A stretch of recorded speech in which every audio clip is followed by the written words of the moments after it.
Chapter 5. Sad times. Andy had passed away. Claus was trying to hold back his tears. He couldn't believe that his best friend was gone and that he was the last one Andy would ever talk to. He hugged his friend once more. "I'm so sorry, Andy. We should have never put you in that barn." He laid Andy down and completely covered him with the blanket. Claus then sat down in the chair and eventually fell asleep. In the morning, Claus woke up and left Andy's room, shutting the door behind him. He walked into the kitchen to see Margaret making breakfast, while Melody and Felix were eating. He walked over to Margaret. "Good morning, Margaret." Claus yawned as he greeted the mole. "Mornin', Claus. You look tired. Did something happen last night?" Margaret worriedly greeted Claus. Claus looked at Melody and Felix, then back at Margaret. "Something did happen, but can we bring this conversation elsewhere?" Claus asked, gesturing towards the two kids. "All right." They went to the living room and sat down. "So what's up, Claus?" Margaret asked. "How is Andy?" Claus looked away. "Andy is?" "He." Claus didn't know how to tell her about Andy's death, knowing either way she'd be upset. Margaret noticed Claus looked upset. "Hey, calm down. Take a deep breath and tell me what happened." Claus took a deep breath and explained what happened. "He died last night, Margaret. Andy's dead." Margaret was shocked. She didn't know how to react. "You sure he didn't slip into a coma or something?" Margaret was hoping this was just some kind of joke and her friend was all right. Claus shook his head. "I don't want to believe it any more than you do, Margaret, but it's the truth." Margaret started to cry as Claus tried to comfort her. "How will we tell Melody and Felix about Andy's death?" Margaret asked. "I don't know, but they'll be as devastated as us either way." Claus thought about how to tell the two kids about their friend's death. "How about we tell them when they finished eating?" Margaret dried her tears. "That's a good idea."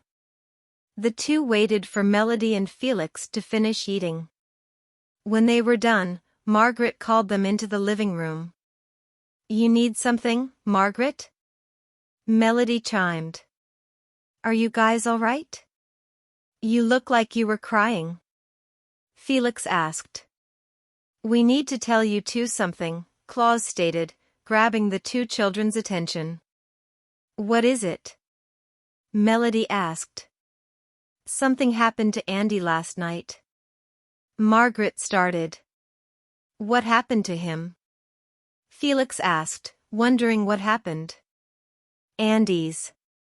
He's no longer with us," Claus told the two. There was some silence. "Haha, a funny joke you two," Felix stated, thinking that this was just a prank. Felix. "I don't think they are joking." Melody chimed worriedly. "Wait. He's actually dead?" Felix said, realizing the situation.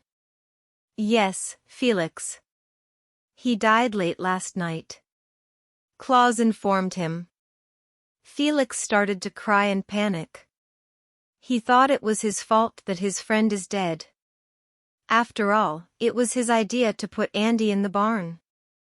"This is my fault." Margaret tried to calm him down. "Felix, it's not your fault." "Yes, it is. If I didn't get the idea of locking Andy in the barn, he would still be alive. Felix, all of us could take the blame. We all had played a part in putting Andy in the barn." Melody tried to reassure her friend. "Just calm down." Margaret had Melody take Felix to his room to calm him down as she and Claus discussed where they should bury their deceased friend. "Where should we bury him?" Definitely not anywhere near that barn, Claus stated a bit harshly. It would be a harsh reminder. Margaret agreed. Yeah, that would not be a good idea.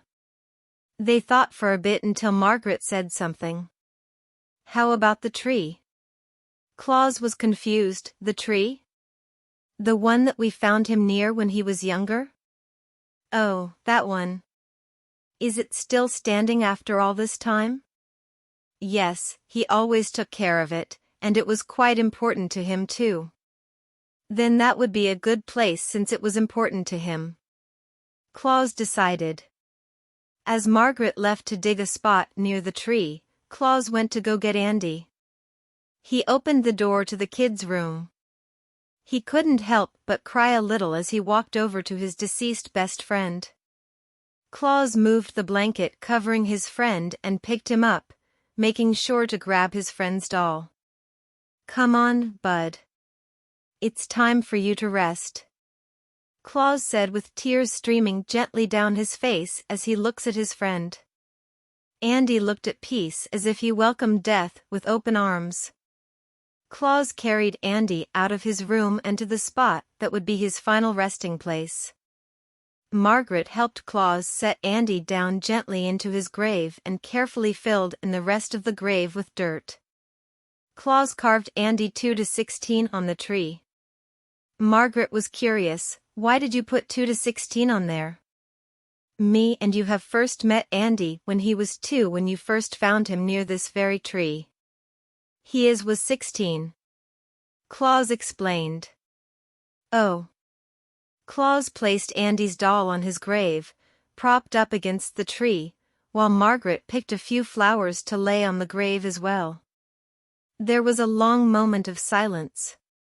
I'm gonna miss our happy and positive friend, Claus said, tears streaming down his face as he stared at his best friend's final resting place. I know, Claus. All of us will miss him very much. Margaret comforted Claus, then headed back to the house.